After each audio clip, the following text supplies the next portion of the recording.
Hello students, welcome to the PM studies.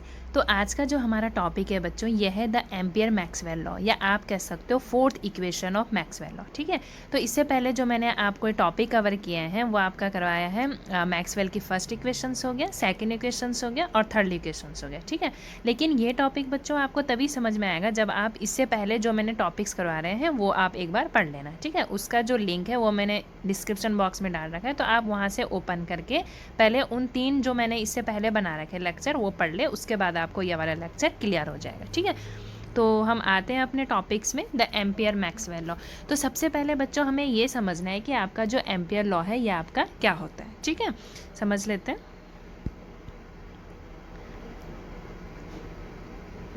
तो बच्चों हमने इलेक्ट्रोस्टैटिक्स फील्ड में पढ़ा था गॉस लॉ।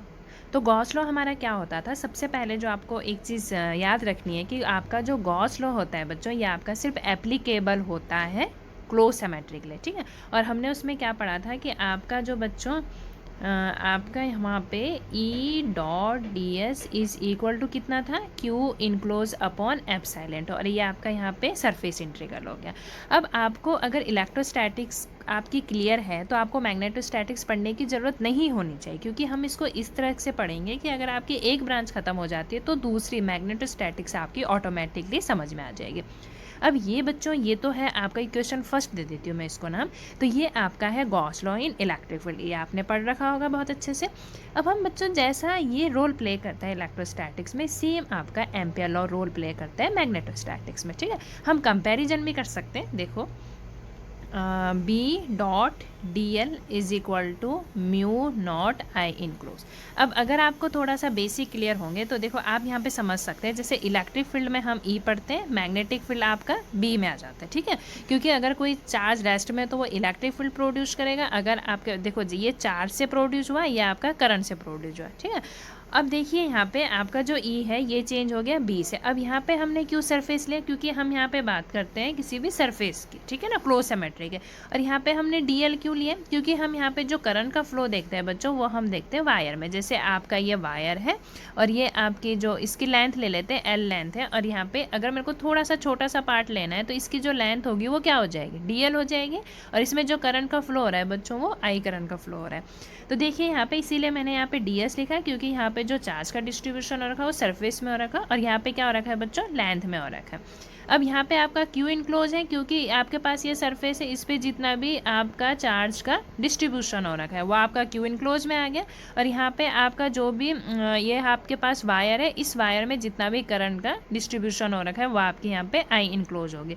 अब ये आपका है बच्चों एप्सिलॉन कांस्टेंट है, इलेक्ट्रिक फील्ड में आपका ये यूज हो जाएगा, और यहाँ पे आपका क्या आ जाएगा, म्यू नॉट आ जाएगा। इतना आई होप आपको समझ में आ गया होगा।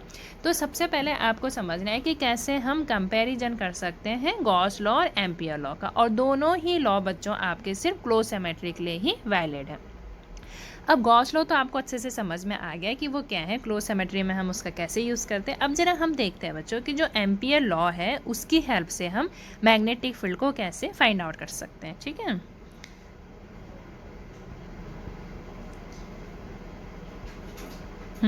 अब देखिए बच्चों, अगर हमारे पास पहले हम थोड़ा सा एम्पियर लॉ के बारे में देख लेते हैं कि एम्पियर लॉ आपका होता क्या है। B dot D L is equal to mu naught I enclose. ठीक है, यहाँ पे आपका बच्चों, यहाँ पे जो आपका इंट्रीगल है ये आपका है लाइन इंट्रीगल। अब लाइन इंट्रीगल हमने क्यों लिया है, क्योंकि आपका जो करंट का डिस्ट्रीब्यूशन है वो आपका वायर में हो रखा है। ठीक है ना, अब देखिए ये आपका है बच्चों एम्पियर्स लॉ। अब एम्पियर लॉ क्या कहता है देख लेते हैं। सबसे पहले आपको थोड़ा सा समझना पड़ेगा बच्चों की इंटीग्रेशन कैसे है।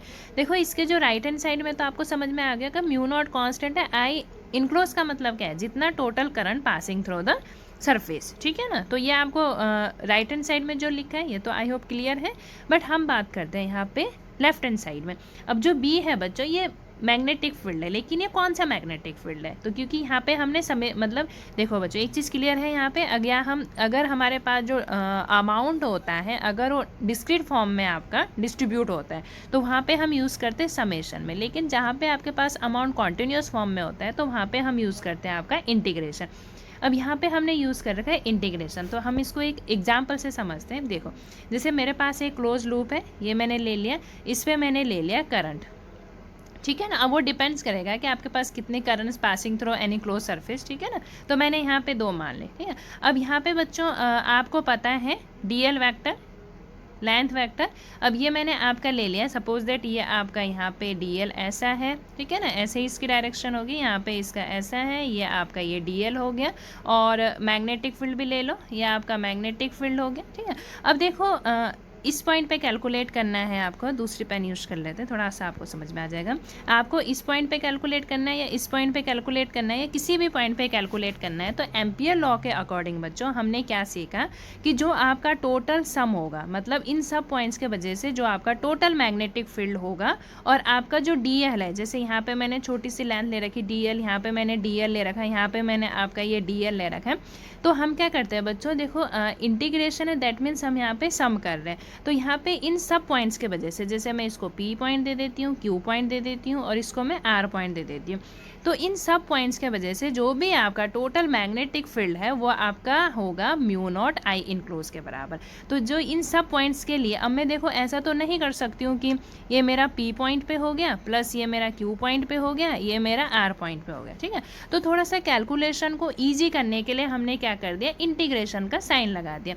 जैसे कि आपको पता होगा जैसे बच्चों यहाँ पे अगर हमारे पास जब हम डिफरेंट कॉम्बिनेशंस के वजह से जब सम करते हैं तो हम क्या लिख देते हैं, हम सिर्फ यूज़ करते हैं आपका समेशन करते हैं, ठीक है ना। हम ऐसे जैसे समेशन हो गया, मेरे को कुछ भी चीज़ लिखना है PI RI, तो इसका मतलब क्या है P1 R1 plus P2 R2 plus P3 R3, ठीक है। तो थोड़ा सा इसको सिंप्लीफाई मतलब इजी वे में लिखने के लिए मैंने क्या कर दिया, समेशन PI RI कर दिया। तो सेम चीज़ बच्चों हम यहाँ पे भी अप्लाई कर रहे हैं कि मैं इसको अलग अलग ना लिख के मैंने इसको कैसे कर दिया, एक ही साथ कर दिया कि integration of B dot DL is equal to mu naught I enclose. तो बच्चों यहाँ से आपको क्या समझ में आया, तो यहाँ से आपको ये समझ में आना चाहिए जो मैंने यहाँ पे इक्वेशन नंबर फर्स्ट लिखी हुई है कि जो आपका Ampere law states that this integral, कौन सा इंटीग्रल, दिस इंटीग्रल, ठीक है ना, V dot DL is equal to the mu naught times the total current passing through the surface. तो क्या है बच्चों एम्पियर लॉ, एक बार दोबारा रिपीट कर देती हूँ कि ampere law states that the integral of V dot DL, और कौन सा इंटीग्रल है बच्चों, ये लाइन इंटीग्रल है। और लाइन इंटीग्रल क्यों है, क्योंकि आपका जो करंट का फ्लो है वो आपका किस में हो रहा है, लाइन में हो रहा है। तो Ampere law states that this integral is equal to mu naught times the total current passing through the surface, जो भी आपकी total current passing through the surface हो रही है उसके ये इक्वल होगी। तो ये तो है बच्चों आपका एम्पियर लॉ। तो हाँ बच्चों, तो आपको स्टेटमेंट आपको सही से समझ में आ गई होगी एम्पियर मैक्सवेल लॉ की। तो अब हम देखते हैं बच्चों यहाँ पे कि ये जो इक्वेशन फर्स्ट है, जो मैंने यहाँ पे इक्वेशन नंबर फर्स्ट लिखी हुई है, ये आपके इंटीग्रल फॉर्म, ठीक है। और जो मैंने इक्वेशंस 2 लिखी हुई है ये आपकी है डिफरेंशियल फॉर्म। तो अब हम समझेंगे कि हम इंटीग्रल फॉर्म से डिफरेंशियल फॉर्म में इसको कैसे चेंज करते हैं। अब इसको आपको अच्छे से समझना है, स्टेप बाय स्टेप आप देख लीजिए, आपको समझ में आ जाएगा। तो सबसे पहले बच्चों जो आपको हाँ एक चीज़ मैं आपको और बता दूं कि जो मैंने यहाँ पे लिखा हुआ है इसको दोबारा नोट कर लेते हैं। ये आपका है बच्चों यहाँ पे B dot DL is equal to line integral है ये, और म्यू नॉट आई इनक्लोज। तो ये आपका था बच्चों एम्पियर लॉ। तो यहाँ पे जो हम ये जो हमारे पास 4 इक्वेशंस है जिनको हमने नाम दिया है मैक्सवेल इक्वेशन। तो मैंने जैसे आपको फर्स्ट लेक्चर में बताया था कि ये जो इक्वेशन है ये मैक्सवेल ने फाइंड आउट नहीं की हुई है, ये आपके लॉज है जो हम इलेक्ट्रोस्टैटिक्स और मैग्नेटोस्टैटिक्स में पढ़ते हैं। जैसे गॉस लॉ इन इलेक्ट्रोस्टैटिक्स हो गया, गॉस लॉ इन मैग्नेटोस्टैटिक्स हो गया, फैराडे लॉ हो गया। तो मैक्सवेल ने बच्चों जो काम किया था, जो इसने वर्क किया था, वो आपका क्या था, सिर्फ 4th इक्वेशंस ऑफ मैक्सवेल, जिसको हम कहते हैं एम्पियर लॉ। अब इसने क्या काम किया था ये भी हम देख लेते हैं। अब देखो बच्चों ये आपका है एम्पियर लॉ, मतलब हम ये नहीं कह सकते कि जो आपका एम्पियर लॉ है वो आपका गलत है। एम्पियर लॉ आपका सही है, लेकिन ये कहाँ फेल हो जाता है इस चीज़ को हम थोड़ा सा समझ सकते हैं, ठीक है ना, इसी के थ्रू। अब देखिए बच्चों यहाँ पे हम एक और कॉन्सेप्ट को ऐड करेंगे जिसको हम कहते हैं डिस्प्लेसमेंट करंट। तो बहुत ही प्यारा कॉन्सेप्ट है, लेकिन उसको हम अच्छे से अंडरस्टैंड करेंगे नेक्स्ट लेक्चर में। अभी हम जो इसकी जो डिफरेंशियल फॉर्म है, इंटीग्रल फॉर्म है, उसी चीज़ को हम यहाँ पे सिर्फ स्टडी करेंगे, ठीक है। हाँ, तो बच्चों यहाँ पे आपको दिख रहा होगा, ये आपकी इक्वेशंस फर्स्ट है जिसको आप कहते हो इंटीग्रल फॉर्म। यहाँ पे आपको दिख रहा होगा ये आपका इंटीग्रल है और ये आपका इंटीग्रल का साइन है, तो इसको आप कहते हो integral form of ampere law. अब ये क्या है, इस चीज़ को हम समझ लेते हैं। देखो, मैंने आपको जैसे बताया था कि आपका जो एम्पियर लॉ है वो आपका फेल नहीं हुआ था, क्योंकि देखिए अगर मैं इस पोर्शन को कवर करूँ यहाँ पे, तो ये आपका है एम्पियर लॉ। अब ये जो इसमें बच्चों जो मैक्सवेल ने इसमें एक टर्म ऐड करी है, ये इसने क्यों टर्म ऐड करी है और इसकी ज़रूरत हमें कहाँ पे पड़ी है, और जो आपका मैक्सवेल लॉ है ये आपका फेल क्यों हुआ था। ठीक है, तो इस चीज़ को हम समझ लेते हैं। देखो बच्चों, जो ये वाला जो एडिशन टर्म है इसको आप कहते हो डिस्प्लेसमेंट करंट। अब जो डिस्प्लेसमेंट करंट का कॉन्सेप्ट क्या है, इसको हम अच्छे से मतलब बहुत डीपली हम इसको नेक्स्ट लेक्चर में कवर करेंगे, क्योंकि काफ़ी बड़ा टॉपिक है। लेकिन अभी हम देख लेते हैं कि मॉडिफिकेशंस ऑफ एम्पियर लॉ। तो मॉडिफिकेशंस ऑफ एम्पियर लॉ आपका कहलाता है fourth equations of Maxwell. Maxwell ने इसी पे वर्क किया था, जैसे मैं आपको बार बार बता रही हूँ। अब जो बच्चों आईडी है, आईडी आपका क्या होता है, अब जो बच्चों आईडी है इसको आप कहते हो डिस्प्लेसमेंट करंट। क्या है ये आपका डिस्प्लेसमेंट करंट। अब जो ये डिस्प्लेसमेंट करंट है इसकी वैल्यू क्या है, ये आपको दिख रहा है यहाँ पे कि जो आपका आईडी है ये is equal to epsilon del upon del T surface integral of E dot D S. ये आपको समझ में आ गया होगा। देखो, इसको अगर थोड़ा सा और आपको समझना है तो देखिए, मैंने जैसे आपको बता रखा है बच्चों कि आपका जो एम्पियर लॉ होता है वो आपका क्या होता है, B dot D L is equal to mu naught I enclose plus आप कह सकते हो यहाँ पे म्यू नॉट आई डी। अब ये जो बच्चों आई डी है, अब देखो ये वाला आपका हो गया एम्पियर लॉ जो हमने पहले पढ़ चुका था, और ये इसमें जो एडिशन टर्म है ये आपकी है जो एम्पियर ने ऐड करी है। अब ये जो म्यू नॉट आई डी है यहाँ पे आपका क्या है, आई डी है। अब इसकी वैल्यू हम देख लेते हैं, आपका टाइम वेस्ट ना हो इसलिए मैंने ऑलरेडी ये चीज़ें लिखी हुई है। तो यहाँ पे जो बच्चों आई डी है, आई डी की वैल्यू क्या होगी, यहाँ से देख लो, अगर हम म्यू नॉट को हटा दें, यहाँ से अगर हम म्यू नॉट को रिमूव कर दें, यहाँ से अगर हम म्यू नॉट को हटा दें तो ये आपके पास क्या बचा, आई इनक्लोज। थोड़ा कंपेरिजन कर लेते हैं, म्यू नॉट हटा दे तो ये आपका सारा क्या बच जाएगा, ये आपका बच जाएगा आई डी। और आई डी की वैल्यू आपकी क्या हो गई, epsilon del upon del T surface integral of E dot D S. अब देखो, अगर आपको थोड़ा सा फ्लक्स का कॉन्सेप्ट याद होगा, हमने पढ़ा था जब हमने इलेक्ट्रोस्टैटिक्स में पढ़ा था कि phi is equal to E dot D S. इसीलिए मैं कह रही हूँ कि जो इससे पहले वाले लेक्चर है बच्चों वो थोड़ा सा आप लोग देख लीजिए तो आपके कॉन्सेप्ट क्लियर हो जाएगा। तो ये आपका क्या है, सरफेस इंटीग्रल ई डॉट डी एस है, इसको हम क्या कहते हैं, फाई ई कहते हैं। तो यहाँ पे बच्चों मैंने क्या किया कि इस वैल्यू को मैंने यहाँ पे चेंज कर लिया और इसकी जगह मैंने क्या रख दिया, फाई ई रख दिया। तो इसका मतलब आपकी जो आई डी की वैल्यू अगर आपको in terms of electric flux में पूछे तो क्या हो जाएगी, epsilon del upon del T phi E हो जाएगा। तो ये आपका आई डी क्लियर हो गया होगा, आई होप। अब देखिए बच्चों, इसी इक्वेशन को मैंने दोबारा लिख दिया यहाँ पे, ये आपका लाइन इंटीग्रल है तो इसको मैं वो भी रख सकती हूँ कर्व, या सी से इसको डिनोट कर दीजिए, मतलब लाइन इंटीग्रल है। ठीक है, is equal to mu naught I enclose, ये आपका सही है, mu not epsilon del phi upon del T. अब मैंने क्या करा बच्चों कि आपका जो ई डॉट डी एस था उसको मैंने यहाँ पे चेंज कर दिया, मतलब आई डी को मैंने यहाँ पे लिखा था इन terms of E dot D S और यहाँ पे मैंने लिख दिया इसको इलेक्ट्रिक फ्लक्स के टर्म्स में। तो यहाँ तक आपको बच्चों क्लियर हो गया होगा। ओके, अब हम थोड़ा सा आगे पढ़ते हैं, इसको कंटिन्यू करते हैं। अब देखिए बच्चों, ये जो आपका था ये हमने पढ़ा, इसके कौन सी फॉर्म पढ़ी, इंटीग्रेशन फॉर्म। अब मेरे को ये बताइए जरा कि इंटीग्रेशन फॉर्म से अगर हमें डिफरेंशियल फॉर्म में जाना है तो कैसे जाएंगे। अब आपको थोड़ा सा पता होना चाहिए स्टोक्स थ्योरम्स के बारे में। जैसे आपको मैंने बताया था डाइवर्जेंस थ्योरम, क्या होती थी डाइवर्जेंस थ्योरम, सरफेस इंटीग्रल से अगर हमें वॉल्यूम में चेंज करना है तो डाइवर्जेंस थ्योरम यूज़ करते हैं। और अगर आपको यहाँ पे जो आपके पास यहाँ पे क्या है, लाइन इंटीग्रल है, लाइन इंटीग्रल से आपको सरफेस इंटीग्रल में चेंज करना है तो आप कौन सी थ्योरम यूज़ करते हो, स्टोक्स थ्योरम यूज़ करते हो। तो अगर बच्चों मैं यहाँ से थोड़ा सा स्टोक्स थ्योरम से चेंज, हाँ बच्चों, तो हमने इसको यहाँ पे चेंज किया है स्टोक्स थ्योरम से, ठीक है ना।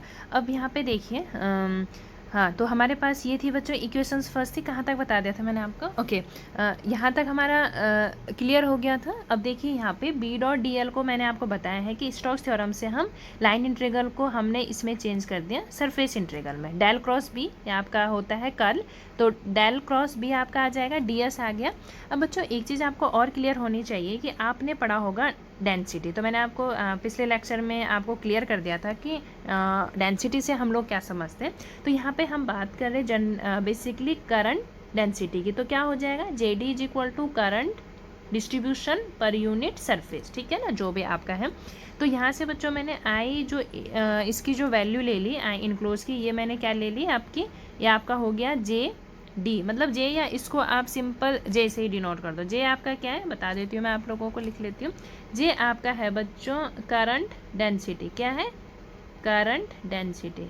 ठीक है, हाँ, तो ये आपका हो गया बच्चों J dot D S. Okay, अब देखिए यहाँ पे मैंने आई की वैल्यू, जो आई इनक्लोज है इसकी वैल्यू चेंज कर दी जे डॉट डी एस। और जे आपका क्या है बच्चों? Current density. ठीक है ना, डॉट डी एस। और यहाँ पे आपका हो जाएगा बच्चों प्लस हो जाएगा यहाँ पे mu not epsilon, as it is है।